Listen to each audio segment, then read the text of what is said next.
Welcome everyone to Bomber Country. This week we have Mackay's country and western singer. I don't know if you call it that, brother, but sensation. Calling you. It's a sensation. Luke Geiger, LG. Welcome to Bomber Country. Thank you very much for having me, fellas. No worries. Love what you're doing. Awesome. Thanks. Which one of you is Jake Paul? I'm definitely. Oh, the one that. Yeah, I'm not jumping in the ring with Mike Tyson. That's for sure.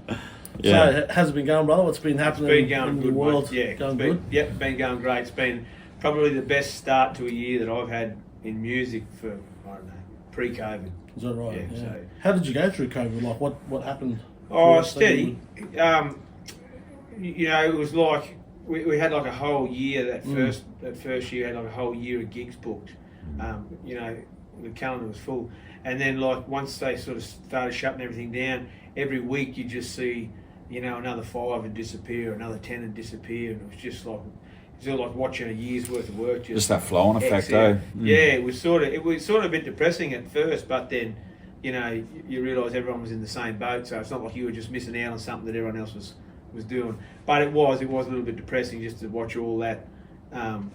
You sort of start to build a bit of momentum to where you got a little bit ahead of yourself, and then Because you were in the States, and I was over in the States. I was actually supposed to go back to the States when all that was happening. We were booked to fly like on the Saturday, and they cancelled the flights on the Thursday. So Wow. and you had some good contacts over there. And yeah. So I was going over once a year, in around about March. So we'd go to the Houston Livestock Show and Rodeo, and then I'd spend, you know, a bit of time going up through Texas playing music in some of these little old honky tonk bars, and record some of my own stuff over in Nashville at a studio over there. So that was all pretty. That scene, man. Like I always think about America, obviously like Tennessee, and thinking, well, you know, that's the word I think of. But what's the recording place? Anyway. The American scene for country music, obviously. Nashville. Nashville. That's the one I'm thinking. Nashville. It's just like, you know, the pinnacle of music. Yeah. You know, let alone country music. You know, and that they're not just being able to play there, but to visit those communities and see how vibrant that culture is. That's almost like a rite of passage there too. That's what I mean. You know? That's that organic progression as a musician there. Yeah, it's cool, and it's one of those things. It's one of those places where you go, and just when you think you do it, you think, oh, I'm pretty deadly, you know, doing what I'm doing. You go over there, and you get around those people, and you go into a bar and you see, you know, a bunch of young guys standing up there playing music, and you watch them for a bit, and you go, oh, they're way better than me. Wow. You know, and then you go into the next bar, and there's a bunch of old guys, and their beards playing. Then you watch them for a bit, and you think, oh shit, they're way better than me too. Yeah. You know, and then you realise that, you know, after a little bit of that, you think, oh, maybe I'm not going so deadly. But it just keeps your feet on the ground, you know. And I think everyone needs that. Yeah, everyone needs that. It doesn't matter where you're at. And it doesn't matter what it is. Yeah, 100%. You know, whether it's musician, whether it's sports, absolutely. whether it's, you know, in industry. It doesn't matter. Yeah. You need those reality checks, 100%. man. Yeah, and they can be, they're positive. I think they're good. 100%. It makes you come home wanting to play better, wanting to be better, because you always got that thing up there thinking, well, I don't see music as a competition necessarily, and I sort of don't subscribe to that. But you're always chasing something, you know. There's someone that's doing something better than you are. If that's the case, well, then you're always striving to. And you're always learning. Yeah, absolutely. 100%. You're always learning, man. You're just watching different. You know, like it didn't matter whether it was in your genre, or whether you just watch. Yeah. You pick up something, man. Yeah, totally. Yeah. Yeah, 100%. So like contrasting that scene and coming back here, and you're thinking, obviously Australia's not America, so let's not compare. But you think about what are my possibilities now if I want to come back? Do you know what I mean? Like, is that what it stirred in you? Yeah, like, definitely. What can I do more of? Yeah, and you're right. It's not America over here, so you can't compare. But there's things that guys are doing over there that we just haven't done over here yet. You know what I mean? It's just maybe it's a little bit more advanced because there's, you know, for whatever reason, the population's bigger.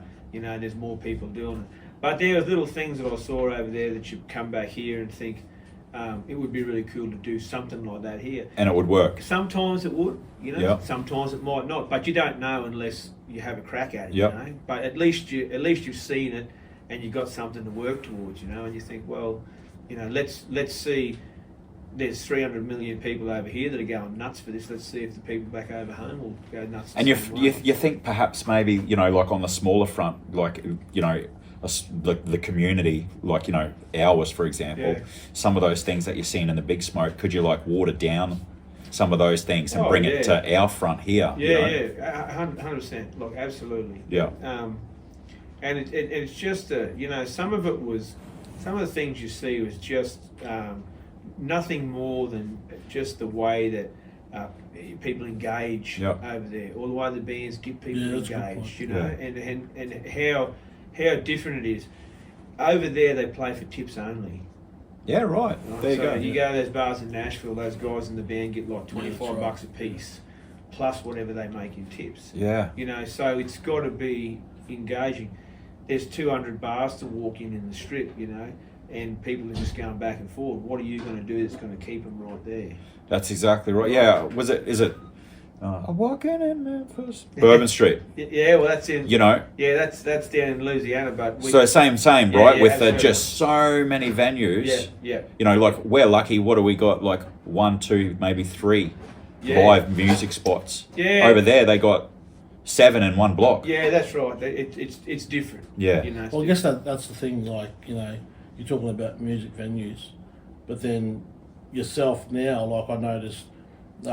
Just, you know, being with friends on Facebook or whatever, and seeing you at rodeos or at festivals, like you're not going to get maybe the level, but I just would probably think with a community like ours, like here in Mackay, obviously, like it seems to be, you know, it's a good place to visit. You know, it's maybe the music festival scene, and that's something I know Heath and I have talked about a lot. So passionate. Just around like. You know, what role do you see, like festivals and that sort of stuff, playing in a local community? Like, how important is that? Mate, I think that it can be really important. You know, to have, when you have a look at things like what do we have, river sessions here? You know, back in the day, and those sorts of things.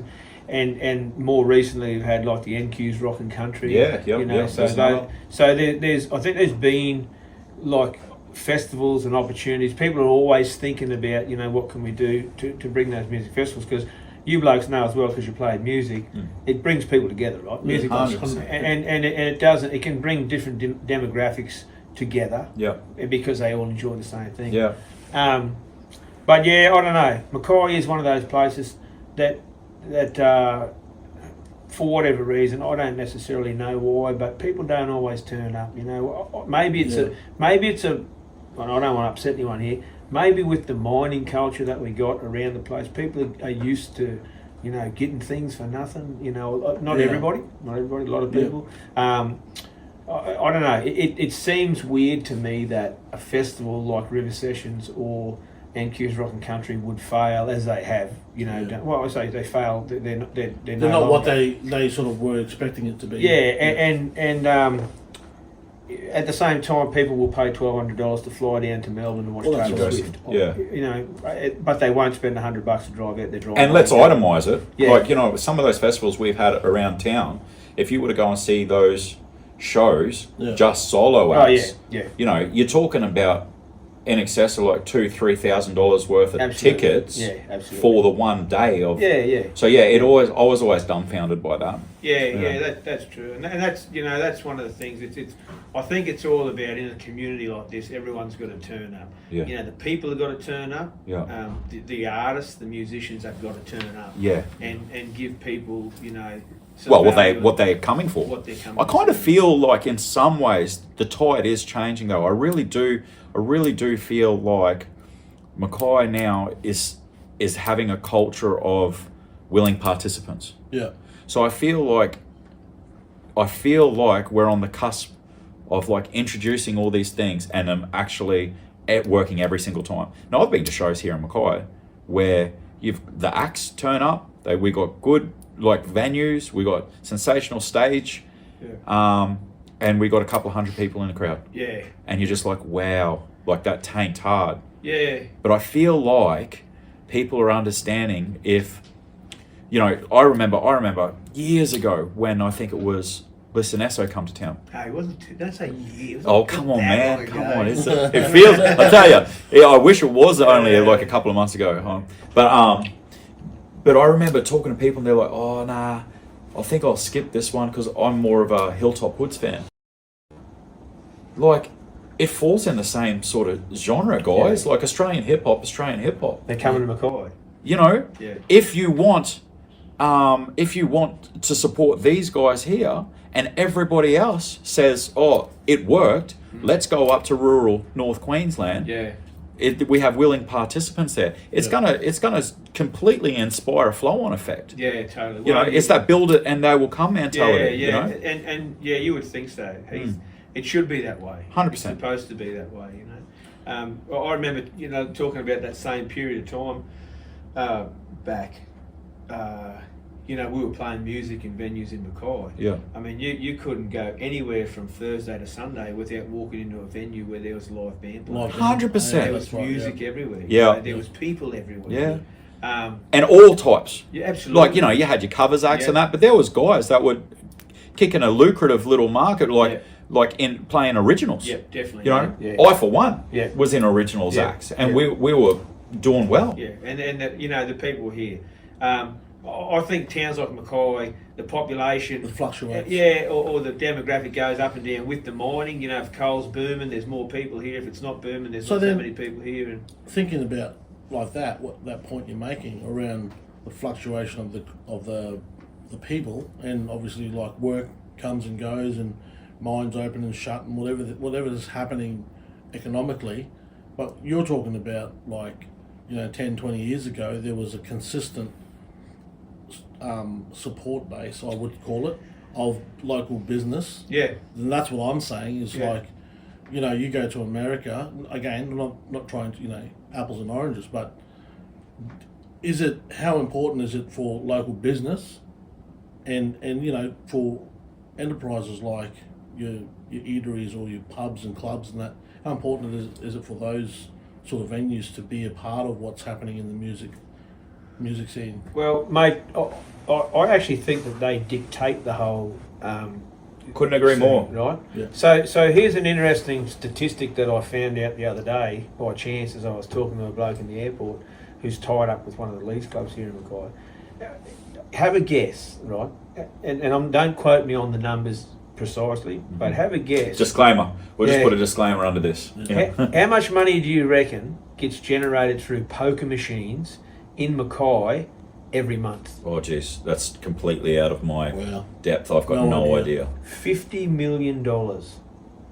Eh? $50 million a month. A month. A month. A month. That's Out crazy. of poker machines in Mackay. There's some leagues clubs here that do 10 to 15 on their own, right? So yeah, that's a lot, right? So when you think about that, imagine. I mean, I don't know where that money's coming from, but imagine that volume of money, of cash, right, not being put through poker machines and being spent on you and your wife or girlfriend or partner or whatever going out for a meal and watching a band on a Friday or Saturday. Yeah, holy. That's a lot of money. That's a lot of money. That's $500 million a year that's going into these venues. Where's that money going? I know it's not going back into stages and AV and production. So, and I'm not being critical of anyone. Everyone's out to make a dollar, right? But if we're talking about live music and creating a scene and venues in a small community, it's not like these places don't have the capital to put back into promoting live music again. But where do you put it? A lot of those places on those stages that we used to play on. Yeah, I mean, are now remember poker Sam's machine Bar homes. back in the day? Lots of places, lots of places. I know, like years ago, because I used to work for your mum, in an employment agency, so great boss. One of the things I know she used to talk about, Robin, shout out Robin Geiger. One of the things she used to talk about is, when you're trying to sell something, because obviously, like everything's about sales and marketing, was what's in it for me? What's in it for those businesses?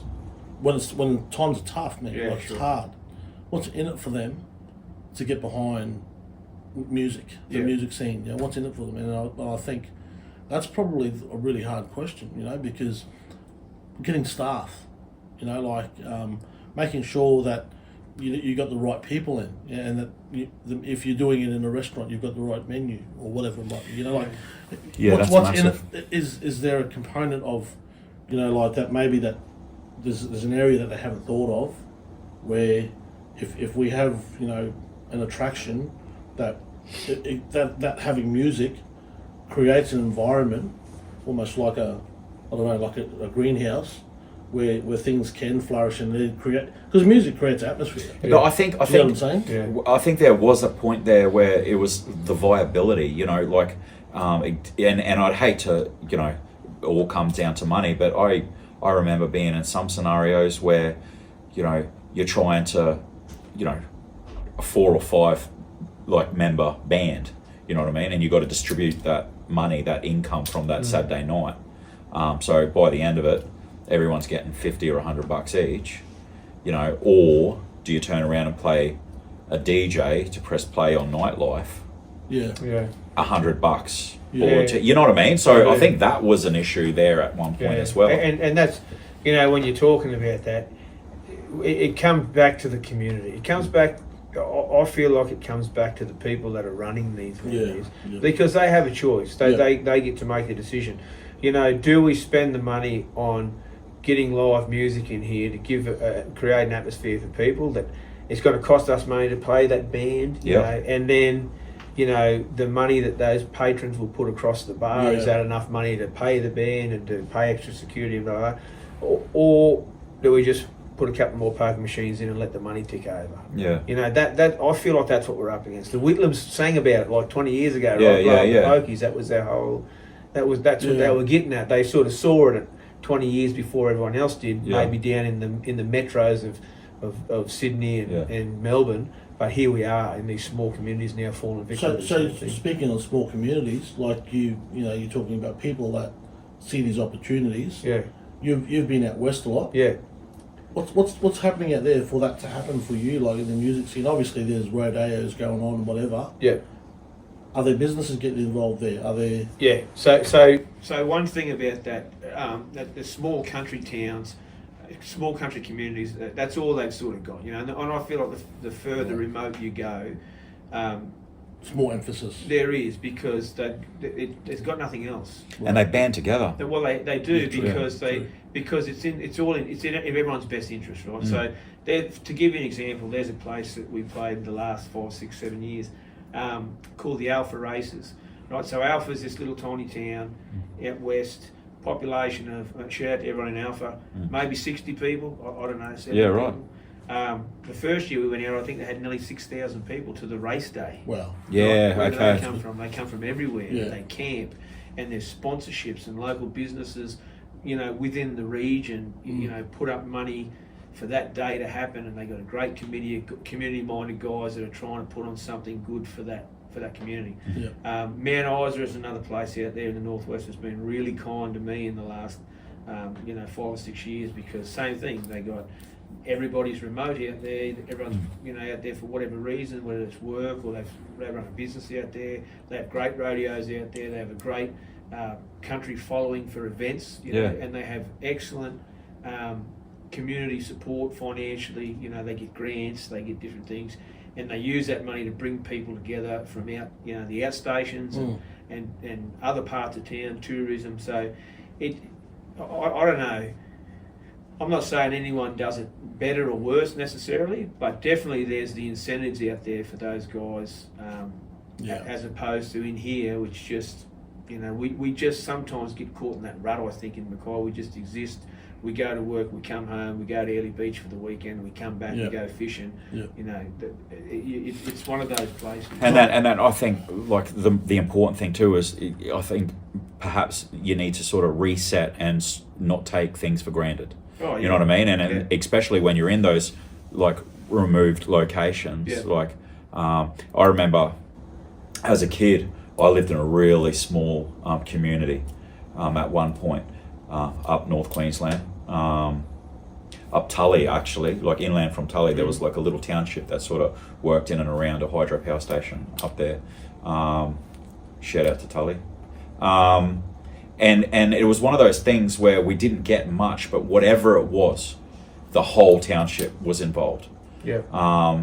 So, and I think those sorts of, like those locations you just said, you know, your Alphas and your Isers and those sorts of things, when they finally do have something, everyone's so appreciative, and it's like not like a scenario that gets flogged because maybe it is far and few and far between. Yeah, absolutely. That everyone jumps on board. Let's get amongst it. Yeah. So, and that's perhaps something to reflect on and learn from as well. You know. Yeah, definitely. You know, even things like another place we play. There's a bush rodeo out there outside of Cloncurry, a place called Quamby. Yeah. Quamby's a population zero town. You know, there was a pub there that's just been restored, but they had 3,000 or 4,000 people to their rodeo every year. Everyone camps. You know, they go out there. It's all well taken care of. You know, you can go to the bar and buy a can of beer for $5. Yeah, laughing. You know, and everyone has a good time. Yeah.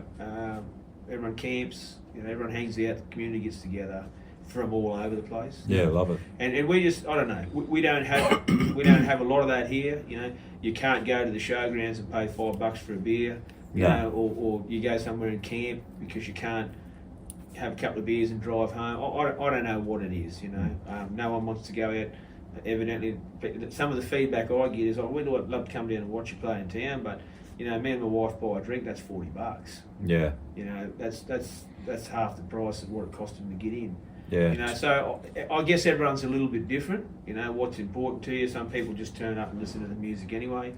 You know, some people want to make a night of it. Is it too expensive? Maybe it is. You know, I don't know for some. Yeah. So yeah, I think there's all these moving parts, right? So many factors that sort of beat the music out of, you know, the community. Yeah.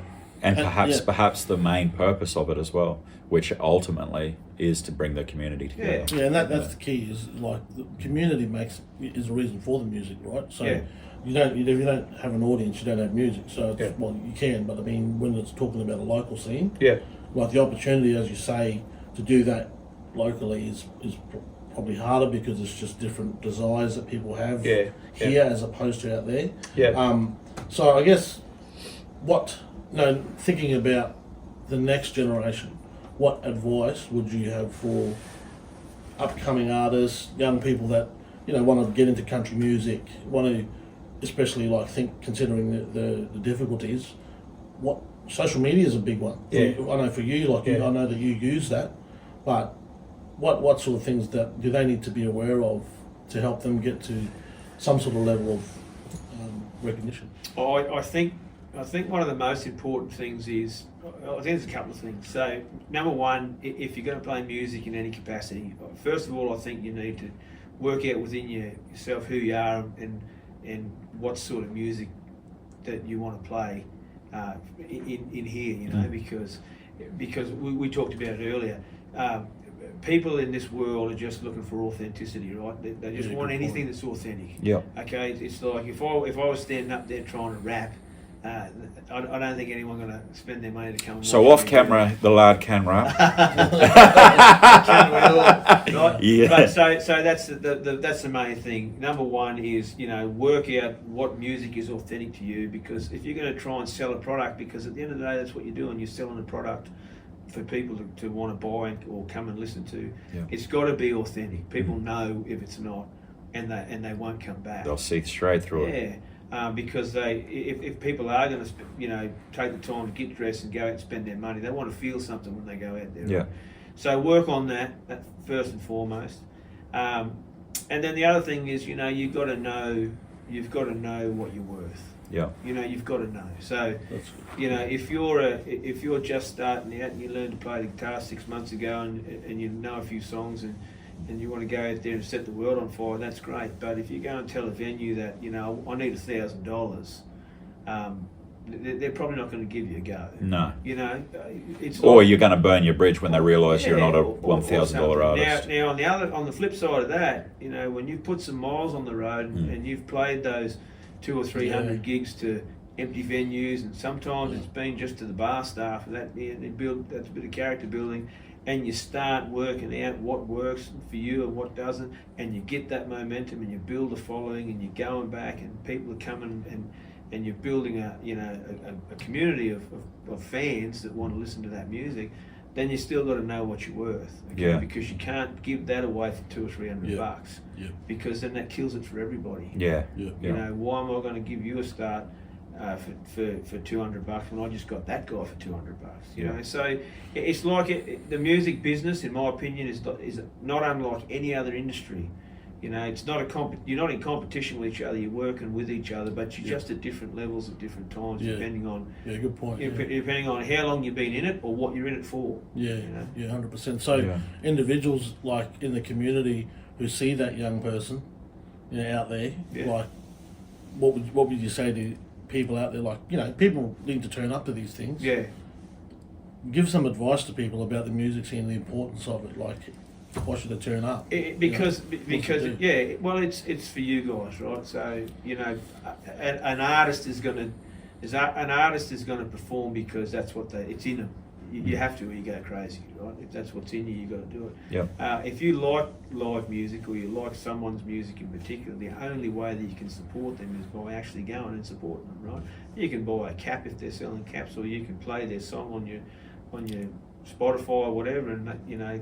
Every time someone plays one of my songs, I'll get 0.00004 cents. Yeah, it's unreal. Mm. But there's a lot. That's right, exactly right. So I'm not saying that I don't appreciate every time someone does that. You know, you're not making music necessarily to make $1 million. No, it's because it's in your DNA, mate. Right, but it's nice.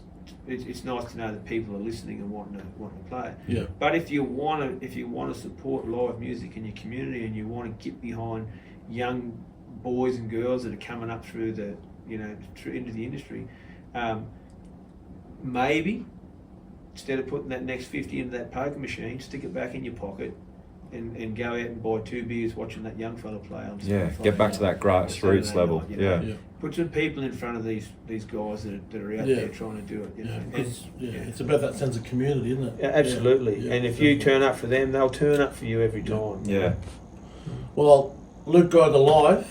Is that what it is? Luke LG. Yeah. I'll call you LG. What's your Facebook? It's Luke Geiger. It is. Spit it out. Yeah, there it is. So my Facebook is just Luke Geiger.